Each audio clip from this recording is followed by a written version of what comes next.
Hi dears, അസ്സലാമു അലൈക്കും, welcome back. അപ്പം നമ്മുടെ പുതിയൊരു വീഡിയോയിലേക്ക് എല്ലാ കൂട്ടുകാർക്കും സ്വാഗതം. ക്ലോക്കിൻ്റെയും റിമോട്ടിൻ്റെയൊക്കെ ഇതുപോലുള്ള ബാറ്ററി ചാർജ് തീർന്നു കഴിയുമ്പോൾ നമ്മളത് കളഞ്ഞേച്ചും പുതിയത് വാങ്ങിച്ചിടാറില്ലേ പതിവ്.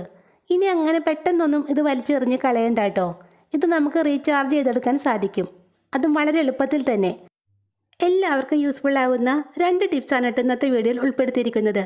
അപ്പോൾ സമയത്തും കളയാൻ നമുക്ക് വീഡിയോയിലേക്ക് പോകാം. കുറച്ച് പ്രായമുള്ളവർക്കൊക്കെ ഇതുപോലുള്ള കുഞ്ഞു കുഞ്ഞു അക്ഷരങ്ങളൊക്കെ വായിക്കാൻ കുറച്ച് പാടില്ലേ. അങ്ങനെയുള്ളവർക്ക് വേണ്ടിയുള്ളതാണ് കേട്ടോ നമ്മുടെ ഫസ്റ്റ് ടിപ്പ്. വെള്ളെഴുത്തൊക്കെ വന്നവർക്കും അതുപോലെ പ്രായമുള്ളവർക്കൊക്കെ ഇതുപോലുള്ള അക്ഷരങ്ങളൊക്കെ വായിച്ചെടുക്കാൻ ഒട്ടും തന്നെ പറ്റാറില്ല. അങ്ങനെയുള്ളവർക്ക് ചിലപ്പോൾ അവരൊക്കെ കഴിക്കുന്ന ഗുളികയുടെയോ മരുന്നിൻ്റെയോ ഒക്കെ വിലയോ എക്സ്പയറി ഡേറ്റോ അതിലെ കണ്ടൻറ്റോ ഒക്കെ അറിയുന്നതിന് വേണ്ടി മറ്റുള്ളവരെ ആശ്രയിക്കാറില്ലേ പതിവ്. അങ്ങനെയുള്ളവർക്ക് ഇതുപോലുള്ള കുഞ്ഞു കുഞ്ഞു ലെറ്റേഴ്സ് അവർക്ക് ആവശ്യമായ വലുപ്പത്തിൽ കാണാനും അത് വായിച്ചെടുക്കാനും സാധിക്കും. അതിന് ഈ ഒരു സൂത്രം ചെയ്താൽ മാത്രം മതി. ഇപ്പോൾ നമ്മുടെ എല്ലാവരുടെയും വീടുകളിൽ മൊബൈൽ ഫോണൊക്കെ ഉണ്ടാവുമല്ലോ. അപ്പോൾ ഇങ്ങനെയുള്ള അക്ഷരങ്ങളൊക്കെ വായിക്കുന്നതിന് വേണ്ടി ഒരു ഫോൺ എടുത്തിട്ട് അതിൽ ക്യാമറ ഒന്ന് ഓണാക്കി ഈ അക്ഷരങ്ങളുടെ നേരെ ഒന്ന് കാണിച്ചാൽ മതി. എന്നിട്ട് നമുക്ക് ആവശ്യമുള്ള അത്ര വലുപ്പത്തിൽ ഇതൊന്ന് സൂം ചെയ്തെടുത്ത് നോക്കിയേ. എത്ര കുഞ്ഞു അക്ഷരങ്ങളും വളരെ ഈസി ആയിട്ട് തന്നെ നമുക്ക് വായിച്ചെടുക്കാൻ സാധിക്കും. മൊബൈൽ ക്യാമറ സൂം ചെയ്ത് വെച്ചപ്പോൾ ഈ ബോട്ടിലെ അക്ഷരങ്ങളൊക്കെ എത്ര വലിപ്പത്തിലാണ് കാണുന്നതെന്ന് നോക്കിക്കേ.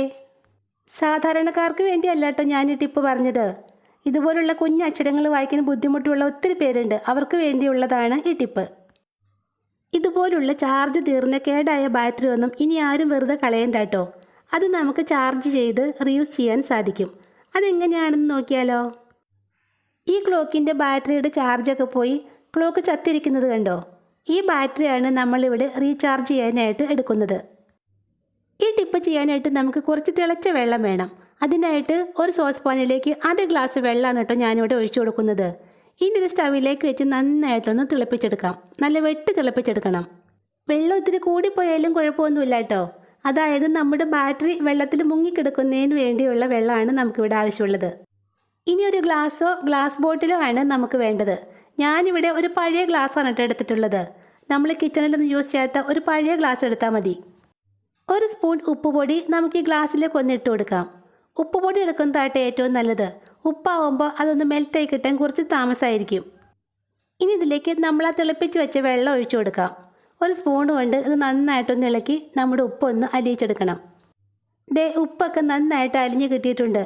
ഇനി നമ്മുടെ ചാർജ് പോയ ബാറ്ററി എടുത്ത് ഈ വെള്ളത്തിലേക്കൊന്ന് ഇട്ട് കൊടുക്കാം.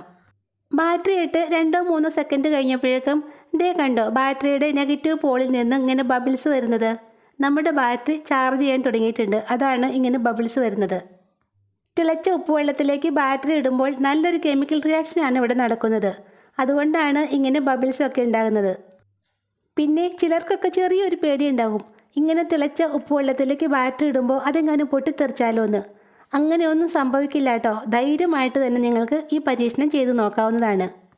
ഏകദേശം 20 മിനിറ്റോളാണ് ഞാൻ ഈ ബാറ്ററി ഇങ്ങനെ തിളച്ച വെള്ളത്തിലേക്ക് ഇട്ട് വയ്ക്കുന്നത്. 20 മിനിറ്റിന് ശേഷം നമുക്കിതൊന്ന് എടുത്ത് നോക്കിയാലോ. കെമിക്കൽ റിയാക്ഷൻ നടന്നതിൻ്റെ ഫലമായിട്ട് ആ വെള്ളത്തിൻ്റെ കളർ തന്നെ മാറിയത് കണ്ടോ. ഇപ്പോൾ നമ്മുടെ ബാറ്ററിക്ക് അത്യാവശ്യം ചൂടൊക്കെ ഉണ്ട് കേട്ടോ. ഇതിപ്പോൾ നനഞ്ഞല്ലേ ഇരിക്കുന്നത്. ഒരു ഉണങ്ങിയ തുണിയോ അല്ലെങ്കിൽ ടിഷ്യൂ പേപ്പർ വെച്ച് നമുക്കിതൊന്ന് തുടച്ച് ഇതിൽ നനവൊക്കെ ഒന്ന് മാറ്റിയെടുക്കാം. ബാറ്ററി ഞാനിവിടെ നന്നായിട്ട് തുടച്ച് ഉണക്കി എടുത്തിട്ടുണ്ട്. മാത്രമല്ല ഇതിൻ്റെ ചൂടും നല്ലതുപോലെ പോയിട്ടുണ്ട്. ഇനി നമുക്കിത് ക്ലോക്കിലേക്കൊന്ന് ഇട്ട് നോക്കാം. നമ്മുടെ ബാറ്ററി ചാർജായോ എന്ന് അറിയണമല്ലോ. ചത്തിയിരുന്ന നമ്മുടെ ക്ലോക്കിലേക്ക് ബാറ്ററി ഇട്ടപ്പോൾ ക്ലോക്കിന് ജീവൻ വെച്ചത് കണ്ടോ.